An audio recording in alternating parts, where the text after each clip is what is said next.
2011 წლის ბიუჯეტის პროექტით ეკონომიკის ზრდის პროგნოზი 4,5%-ია. ამის შესახებ ფინანსთა მინისტრმა ბრიფინგზე განაცხადა. კახა ბაინდურაშვილმა მომავალი წლის ბიუჯეტის მთავარ პრიორიტეტებად განათლება, ჯანდაცვა და ინფრასტრუქტურული პროექტების დაფინანსება დაასახელა. 2011 წლის ძირითადი ფინანსური დოკუმენტის პროექტის მიხედვით მცირდება ადმინისტრაციული ხარჯები. კახა ბაინდურაშვილის განმარტებით ადმინისტრაციულ სტრუქტურებში სახელფასო ზრდა არ იგეგმება, რაც მთავრობის ეგრეთ წოდებული ქამრების შემოჭერის პოლიტიკის ნაწილია. 2011 წლის ბიუჯეტის პროექტით მთლიანი შიდა პროდუქტის ზრდა განისაზღვრა 4,5%-ით. ბიუჯეტის მთლიანი ხარჯები განისაზღვრა 6,960 მილიონი ლარით. შეგახსენებთ, რომ წლევანდელი წლის ბიუჯეტი გახლდათ 6,990 მილიონი ლარი, შესაბამისად ბიუჯეტი მცირედით შემცირებულია.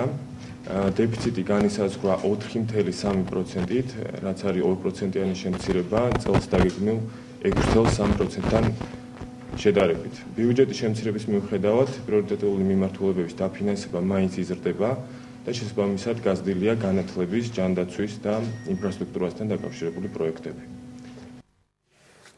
მომავალი წლის ბიუჯეტია ბიუროს დღევანდელი სხდომის თემაც. პროექტის განხილვის გრაფიკზე დეპუტატები დღეს შეთანხმდებიან, განხილვა კი მომავალი კვირიდან დაიწყება. პროექტი პარლამენტში 30 სექტემბერში შევიდა საფინანსო საბიუჯეტო კომიტეტის შემაჯამებელ სხდომამდე 2 დღით ადრე პარლამენტს ბიუჯეტის პროექტზე დასკვნებს კონტროლის პალატა და ეროვნული ბანკი წარუდგენენ. 22 ოქტომბრამდე პროექტი კვლავ მთავრობას უნდა გადაეგზავნოს, მას შემდეგ რაც მასში შენიშვნები შევა საკანონმდებლო ორგანოს, ის 5 ნოემბრამდე დაუბრუნდება.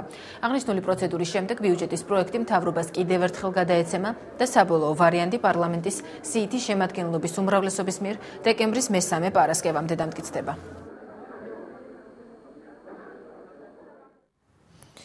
შეხვედრა სასტუმრო შერატონ მეტეხი პალასში ამ დრომდე გრძელდება. ოპოზიციური პარტიების ერთობლივი საარჩევნო კოდექსის პროექტი 5 ძირითად საკითხს მოიცავს. ამ ცვლილებებთან დაკავშირებით პროექტის ავტორები ხელისუფლებისაგან პასუხს უახლოეს ერთ თვეში ელიან. პროექტზე მუშაობა 1 წლის განმავლობაში მიმდინარეობდა და ახლოვებით 1 თვის წინ კი 8 პოლიტიკურმა პარტიამ საკანონმდებლო ინიციატივა პარლამენტში წარადგინა. მოგვიანებით კი საქართველოს მასშტაბით შეგროვილი 13,000 მხარდამჭერის ხელმოწერად შეიტანა. ეროვნული ფორუმი ჩვენი საქართველო თავისუფალი დემოკრატების საქართველოს გზა, ახალი მემარჯვენეები, ქრისტიან-დემოკრატიული მოძრაობა, ასევე კონსერვატიული, რესპუბლიკური და ხალხის პარტიები 8 პოლიტიკური სუბიექტის საარჩევნო კოდექსის ერთობლივ პროექტს წარმოადგენს. ღონისძიებას არასამთავრობო და საერთაშორისო ორგანიზაციებთან ერთად ექსპერტებიც ესწრებიან.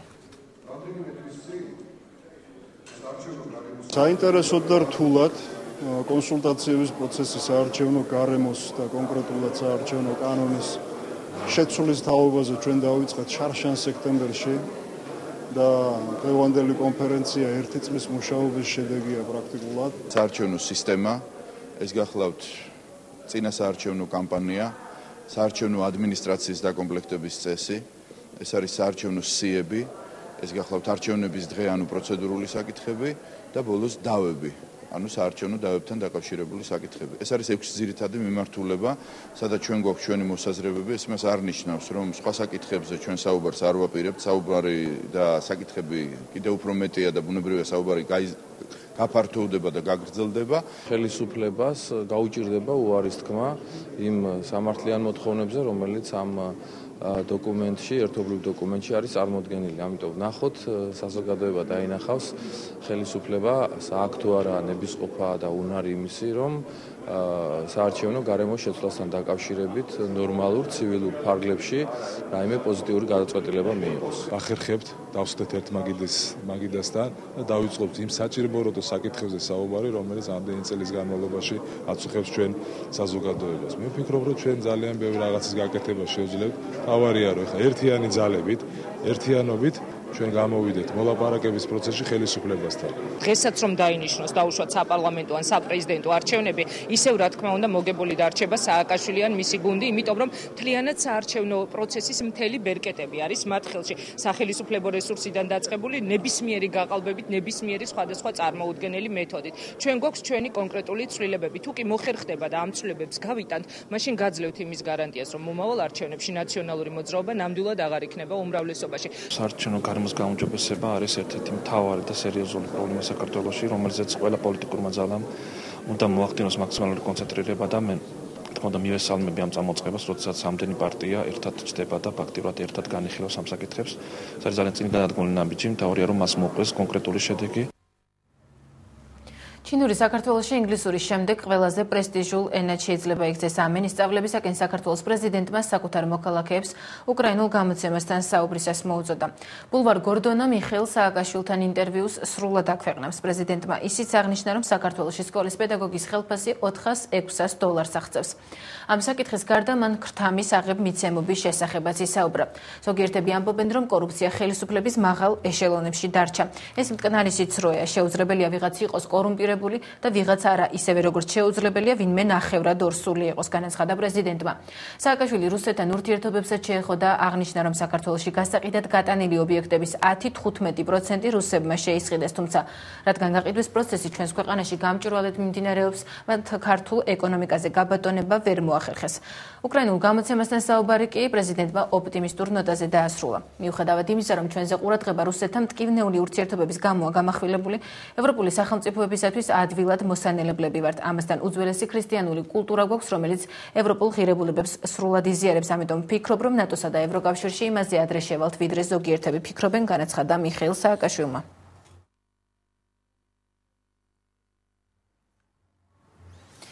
პეტრე პირველის ქანდაკება შესაძლოა მოსკოვიდან გადაიტანონ. რუსული მედიის ცნობით საკითხი რუსეთის დედაქალაქის ადმინისტრაციის ოპერატიულ თათბირზე მერის მოვალეობის შემსრულებელმა ვლადიმერ რესინმა დააყენეს. ხტომაზე განსხვავებული აზრიც ფიგურირებდა. სათათბიროს წევრთა ნაწილს მიაჩნია, რომ იმ თანხით, რაც ძეგლის ადგილის შეცვლას დასჭირდება, 2 საბავშვო ბაღის აშენებაა შესაძლებელი. სურაბ-წერეთლის ნამუშევარი მდინარე მოსკოვის სანაპიროზე 1997 წელს დადგეს. ქანდაკება სპეციალისტების კრიტიკის ობიექტი არაერთხელ გამხდარა. ქართველი მოქანდაკის ძეგლების საწინააღმდეგო ახალი ტალღა კი მოსკოვის მერის თანამდებობიდან გათავისუფლების შემდეგ დაიწყო. იური ლუშკოვს წერეთლის შემოქმედების თაყვანისმცემლად მიიჩნევენ. ეთნიარას წევრებს საქართველოს საზღვარი არ გადმოუკვეთავთ. ქართული მხარე კი მათი გეგმის შესახებ მხოლოდ ინტერნეტით გავრცელებულ ინფორმაციას ფლობს. რუსული მედია გუშინ იუწყებოდა, რომ პარტიის წარმომადგენლები ქუთაისში დიდების მემორიალის ადგილას ჯვრის აღმართვას გეგმავენ. პარტიის პეტერბურგის ორგანიზაციის წარმომადგენლის ვიტალი მილონოვის თქმით, დიდების მემორიალის ადგილას უკვე აშენებულია საქართველოს პარლამენტის შენობა, რომელიც ძველი ქუთაისის ნაგებობებს საერთოდ არ უხდება. პუტინის თანაპარტიელები 3 მეტრიანი ჯვრის აღმართვას შენობის გასწვრივ გეგმავენ და მოსალოდნელი რეაქციისთვისაც მზად არიან.